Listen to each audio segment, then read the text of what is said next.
Hare Krishna, my name is Devesani Radhika dasi, and today on Thinking of Krishna, we will be reading Chapter 2 from the Kṛṣṇa Book, Prayers by the Demigods for Lord Kṛṣṇa in the Womb.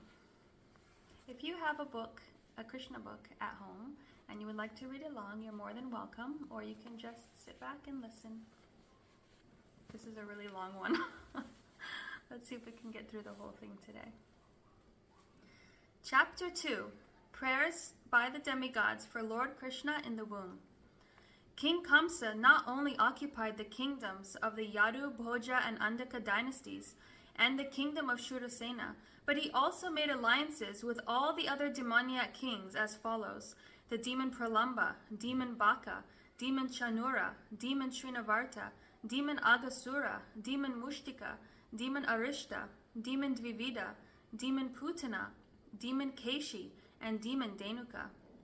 At that time, Jarasandha was the king of Magadha province, known at present as Bihar state.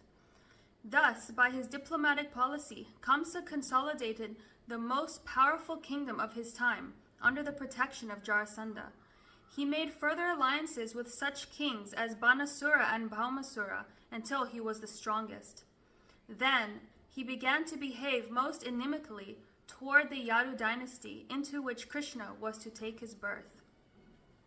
Being harassed by Kṛṣṇa, the kings of the Yadu, Bhoja, and Andaka dynasties began to take shelter in different states, such as the state of the Kurus, the state of the Panchalas, and the state known as Kekeya, Shalva, Vidarbha, Nishada, Videha, and Koshala. Kṛṣṇa broke the solidarity of the Yadu kingdom as well as the Bhoja and Andaka. He made his position the most solid within the vast tract of land known at that time as Bharatvarsha. When Kṛṣṇa was killing the 6 babies of Devaki and Vasudeva one after another, many friends and relatives of Kṛṣṇa approached him and requested him to discontinue these heinous activities, but all of them became worshippers of Kṛṣṇa. When Devaki became pregnant for the 7th time, a plenary expansion of Kṛṣṇa, known as Ananta, appeared within her womb. Devaki was overwhelmed with both jubilation and lamentation. She was joyful, for she could understand that Lord Vishnu had taken shelter within her womb, but at the same time she was sorry that as soon as her child would come out, Kṛṣṇa would kill him. At that time, the Supreme Personality of Godhead, Kṛṣṇa, being compassionate upon the Yadus, who were fearful due to the atrocities committed by Kṛṣṇa, ordered the appearance of Yogamaya, his internal potency. Kṛṣṇa is the Lord of the universe, but he is especially the Lord of the Yadu dynasty. Yogamaya is the principal potency of the personality of Godhead. In the Vedas, it is stated that the Lord, the Supreme Personality of Godhead, has multi-potencies. Parasya Shaktir Vividhaiva Shrutaye. All the different potencies are acting externally and internally, and Yogamaya is the chief of all potencies. The Lord ordered the appearance of Yogamaya in the land of Rajabhumi, in Vrindavan, which is always decorated and full with beautiful cows. In Vrindavan, Rohini, one of the wives of Vasudeva, was residing at the house of King Nanda and Queen Yashoda. Not only Rohini, but many others in the Yadu dynasty were scattered all over the country due to their fear of the atrocities of Kṛṣṇa. Some of them were even living in the caves of the mountains. The Lord thus informed Yogamaya, "Under the imprisonment of Kṛṣṇa are Devaki and Vasudeva, and at the present moment my plenary expansion, Shesha, is within the womb of Devaki. You can arrange the transfer of Shesha from the womb of Devaki to the womb of Rohini. After this arrangement, I am personally going to appear in the womb of Devaki with my full potencies. Then I shall appear as the son of Devaki and Vasudeva, and you shall appear as the daughter of Nanda and Yashoda in Vrindavan. Since you will appear as my contemporary sister, and since you will quickly satisfy desires for sense gratification, people within the world will worship you with all kinds of valuable presentations, incense, candles, flowers, and offerings of sacrifice. People who are after materialistic perfection will worship you under the different forms of your expansions, which will be named Durga, Bajrakali, Vijaya, Vaishnavi, Kumuda, Chandika, Kṛṣṇa, Madhavi, Kanyaka, Maya, Narayani, Ishani, Sharada, and Ambika. Krishna and Yogamaya appeared as brother and sister, the supreme powerful and the supreme power. Although there is no clear distinction between the powerful and the power, power is always subordinate to the powerful. Those who are materialistic are worshippers of the power, but those who are transcendentalists are worshippers of the powerful. Krishna is the supreme powerful, and Durga is the supreme power within the material world. Actually, people in the Vedic culture worship both the powerful and the power. There are many hundreds and thousands of temples of Vishnu and Devi, and sometimes they are worshipped simultaneously. The worshipper of the power, Durga, or the external energy of Krishna, may achieve all kinds of material success very easily, but anyone who wants to be elevated transcendentally must engage in worshipping the powerful in Krishna consciousness. The Lord also declared to Yogamaya, "My plenary expansion, Ananta Shesha, is within the womb of Devaki. On account of being forcibly attracted to the womb of Rohini, he will be known as Sankarshan, and will be the source of all spiritual power, or Bala, by which one can attain the highest bliss of life, which is called Ramana. Therefore, the plenary portion, Ananta, will be known after his appearance either as Sankarshan or as Balaram." In the Upanishads, it is stated, Nayam Atma Balahinena Labhya. The purport is that one cannot attain the supreme platform of self-realization without being sufficiently favored by Balaram. Bala does not mean physical strength. No one can attain spiritual perfection by physical strength. One must have the spiritual strength which is infused by Balaram or Sankarshan. Ananta or Shesha is the source of the power which sustains all the planets in their different positions. Materially, this sustaining power is known as the law of gravitation, but actually it is the display of the potency of Sankarshan. Balaram or Sankarshan is the source of spiritual power, or the original spiritual master. Therefore, Lord Nityananda Prabhu, who was also the incarnation of Balaram, is the original spiritual master. And the spiritual master is a representative of Balaram, the form of the Supreme Personality of Godhead, who supplies spiritual strength. In the Chaitanya Charitamrita, it is confirmed that the spiritual master is the manifestation of the mercy of Krishna. Thus ordered by the Supreme Personality of Godhead, Yogamaya circumambulated the Lord and then appeared within this material world according to his order. When Yogamaya, the supreme power of the supremely powerful personality of Godhead, transferred Lord Shesha from the womb of Devaki to the womb of Rohini, both Devaki and Rohini were under Yogamaya's spell, which is called Yoga Nidra. When this was done, people thought that Devaki's seventh pregnancy had been a miscarriage. Thus, although Balaram appeared as the son of Devaki, he was transferred to the womb of Rohini to appear as her son.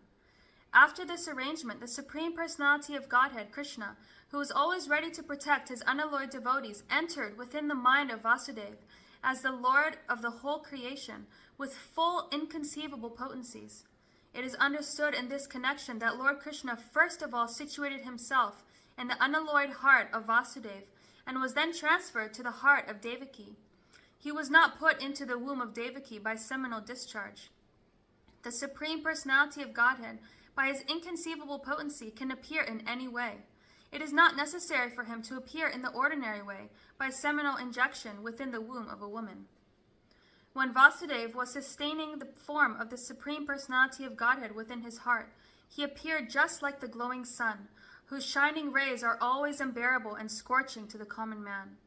The form of the Lord situated in the pure unalloyed heart of Vasudeva is not different from the original form of Kṛṣṇa. The appearance of the form of Kṛṣṇa anywhere, and specifically within the heart, is called Dhamma. Dhamma refers not only to Kṛṣṇa's form, but also to his name, his qualities, and his paraphernalia. Everything becomes manifest simultaneously. Thus, the eternal form of the Supreme Personality of Godhead with full potencies was transferred from the mind of Vasudeva to the mind of Devaki, exactly as the setting sun's rays are transferred to the full moon rising in the east. Kṛṣṇa, the Supreme Personality of Godhead, thus entered the body of Devaki from the body of Vasudeva without being subject to any of the conditions of an ordinary living entity. Since Kṛṣṇa was there, it is to be understood that all his plenary expansions, such as Narayan, and incarnations like Lord Nrsimha and Varaha, were with him, and they were also not subject to the conditions of material existence. In this way, Devaki became the residence of the Supreme Personality of Godhead, who is one without a second and the cause of all creation. Devaki became the residence of the absolute truth, but because she was confined within the house of Kṛṣṇa, she looked just like a suppressed fire or like misused education. When fire is kept in a jug, the illuminating rays of the fire cannot be very much appreciated. Similarly, misused knowledge, which does not benefit the people in general, is not very much appreciated. So Devaki was kept within the prison walls of Kṛṣṇa's palace, and no one could see her transcendental beauty, which resulted from her conceiving the Supreme Personality of Godhead. Kṛṣṇa, however, saw the transcendental beauty of his sister Devaki, and he at once concluded that the Supreme Personality of Godhead had taken shelter in her womb. She had never before looked so wonderfully beautiful. He could distinctly understand that there was something wonderful within the womb of Devaki. In this way, Kṛṣṇa became perturbed because he was sure that the Supreme Personality of Godhead, who would kill him in the future, had now come. Kṛṣṇa began to think, what is to be done with Devaki? Surely she has Vishnu or Krishna within her womb, so it is certain that Krishna has come to execute the mission of the demigods. And even if I immediately kill Devaki, his mission cannot be frustrated. Kṛṣṇa knew very well that no one can frustrate the purpose of Vishnu. Any intelligent man can understand that the laws of God cannot be violated. His purpose will be served in spite of all impediments offered by the demigods. Kṛṣṇa thought, if I kill Devaki at the present moment, Vishnu will enforce his supreme will more vehemently. To kill Devaki just now would be a most abominable act. No one desires to kill his reputation, even in an awkward situation. If I kill Devaki now, my reputation will be spoiled. Devaki is a woman, and she is under my shelter. She is pregnant, and if I kill her, immediately my reputation, the results of my pious activities, and my duration of life will all be finished. He further deliberated. A person who is too cruel is as good as dead, even in this lifetime. No one likes a cruel person during his lifetime, and after his death, people curse him. On account of his self-identification with the body, he must be degraded and pushed into the darkest region of hell. Kṛṣṇa thus meditated on all the pros and cons of killing Devaki at that time. Kṛṣṇa finally decided not to kill Devaki right away, but to wait for the inevitable future. But his mind became absorbed in animosity against the personality of Godhead. He patiently waited for the delivery of the child, expecting to kill him, as he had done previously with the other babies of Devaki. Thus being merged in the ocean of animosity against the personality of Godhead, he began to think of Krishna or Vishnu while sitting, while sleeping, while walking, while eating, while working, in all the situations of his life. His mind became so much absorbed with the thoughts of the Supreme Personality of Godhead that indirectly he could see only Krishna or Vishnu around him. Unfortunately, although his mind was so absorbed in the thought of Vishnu, he is not recognized as a devotee because he was thinking of Krishna as an enemy. The state of mind of a great devotee is also to be always absorbed in Krishna, but a devotee thinks of him favorably, not unfavorably. To think of Krishna favorably is Krishna consciousness, but to think of Krishna unfavorably is not Krishna consciousness. At this time, Lord Brahma and Lord Shiva, accompanied by great sages like Narada, and followed by many other demigods, invisibly appeared in the house of Kṛṣṇa. They began to pray to the Supreme Personality of Godhead in select verses, which are very pleasing to the devotees and which award fulfillment of their desires. The first words they spoke acclaimed that the Lord is true to his vow. As stated in the Bhagavad Gita, Krishna descends to this material world just to protect the pious and destroy the impious. That is his vow. The demigods could understand that the Lord had taken his residence within the womb of Devaki to fulfill his vow, and they were very glad that the Lord was appearing in order to fulfill his mission. Then the demigods addressed the Lord as Satyam Param, or the Supreme Absolute Truth. Everyone is searching after the truth. That is the philosophical way of life. The demigods give information that the Supreme Absolute Truth is Krishna. One who becomes fully Krishna conscious can attain the Absolute Truth. Krishna is the Absolute Truth because, unlike relative truth, he is truth in all the three phases of eternal time. Time is divided into past, present, and future. Krishna is truth always, past, present, and future. In the material world, everything is being controlled by supreme time. in the course of past, present, and future. But before the creation, Kṛṣṇa was existing. And when there is creation, everything is resting in Kṛṣṇa. And when this creation is finished, Kṛṣṇa will remain. Therefore, he is the absolute truth in all circumstances. If there is any truth within this material world, it emanates from the supreme truth, Kṛṣṇa. If there is any opulence within this material world, the cause of the opulence is Kṛṣṇa. If there is any reputation within this material world, the cause of the reputation is Kṛṣṇa. If there is any strength within this material world, the cause of such strength is Kṛṣṇa. If there is any wisdom and education within this material world, the cause of such wisdom and education is Kṛṣṇa. Therefore, Kṛṣṇa is the source of all relative truths. This material world is composed of 5 principal elements: earth, water, fire, air, and ether. And all such elements are emanations from Kṛṣṇa. The material scientists accept these 5 primary elements as the cause of the material manifestation, but the elements in their gross and subtle states are produced by Kṛṣṇa. The living entities who are working within this material world are products of his marginal potency. In the 7th chapter of the Bhagavad Gita, it is clearly stated that the whole manifestation is a combination of 2 kinds of energies of Kṛṣṇa, the superior energy and the inferior energy. The living entities are the superior energy, and the dead material elements are his inferior energy. In its dormant stage, everything remains in Kṛṣṇa. The demigods continue to offer their respectful prayers unto the supreme form of the personality of Godhead, Kṛṣṇa, by analytical study of the material manifestation. What is this material manifestation? It is just like a tree. A tree stands on the ground. Similarly, the tree of the material manifestation is standing on the ground of material nature. This material manifestation is compared to a tree, because a tree is ultimately cut off in due course of time.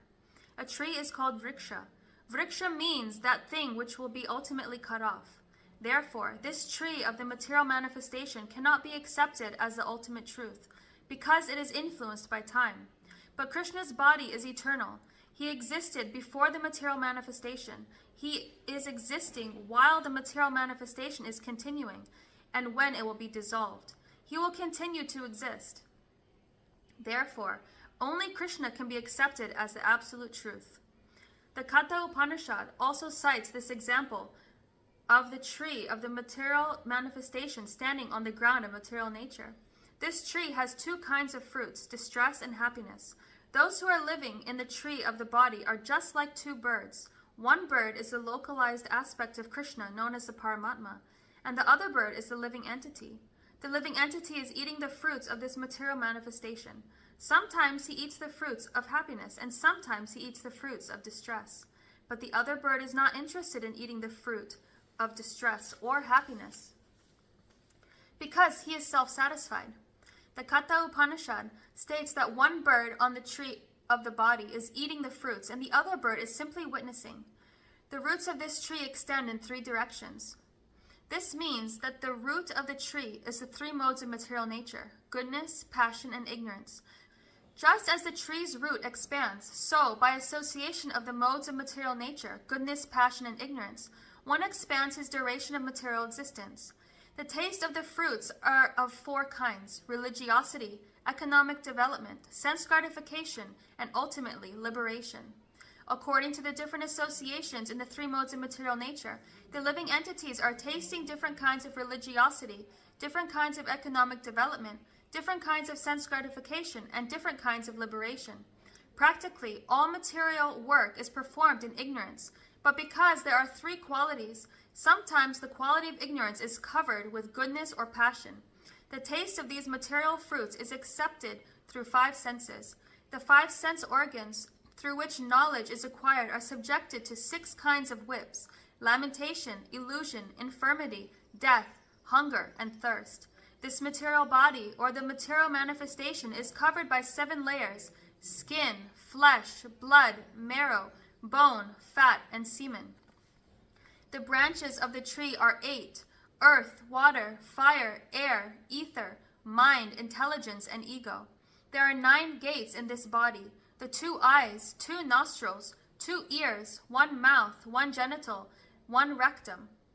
And there are 10 kinds of internal air passing within the body: prana, apana, Udana, Vyana, Samana, etc. The two birds seated in this tree, as explained above, are the living entity and the localized Supreme Personality of Godhead, Paramatma. The root cause of the material manifestation described here is the Supreme Personality of Godhead. The Supreme Personality of Godhead expands himself to take charge of the three qualities of the material world. Vishnu takes charge of the mode of goodness, Brahma takes charge of the mode of passion, and Shiva takes charge of the mode of ignorance. Brahma, by the mode of passion, creates this manifestation. Lord Vishnu maintains this manifestation by the mode of goodness, and Lord Shiva annihilates it by the mode of ignorance. The whole creation ultimately rests in the Supreme Lord. He is the cause of creation, maintenance, and dissolution, and when the whole manifestation is dissolved in its subtle form as his energy, it rests within his body. At present, the demigods prayed, the Supreme Lord Kṛṣṇa is appearing just for the maintenance of this manifestation. Actually, the Supreme Cause is one, but less intelligent persons, being deluded by the three modes of material nature, see that the material world is manifested through different causes. Those who are intelligent can see that the cause is one, Kṛṣṇa. As it is stated in the Brahma Samhita, Ishvara Parama Kṛṣṇa, Sarvakarana Karanam. Kṛṣṇa, the Supreme Personality of Godhead, is the cause of all causes. Brahma is the deputed agent for creation. Vishnu is the expansion of Kṛṣṇa for maintenance, and Lord Shiva is the expansion of Kṛṣṇa for dissolution. Our dear Lord, the demigods prayed, it is very difficult to understand your eternal form or personality. People in general are unable to understand your actual form. Therefore, you are personally descending to exhibit your original eternal form. Somehow, people can understand the different incarnations of your lordship, but they are puzzled to understand the eternal form of Kṛṣṇa with two hands, moving among human beings exactly like one of them. This eternal form of your lordship gives ever-increasing transcendental pleasure to the devotees, but for the non-devotees, this form is very dangerous.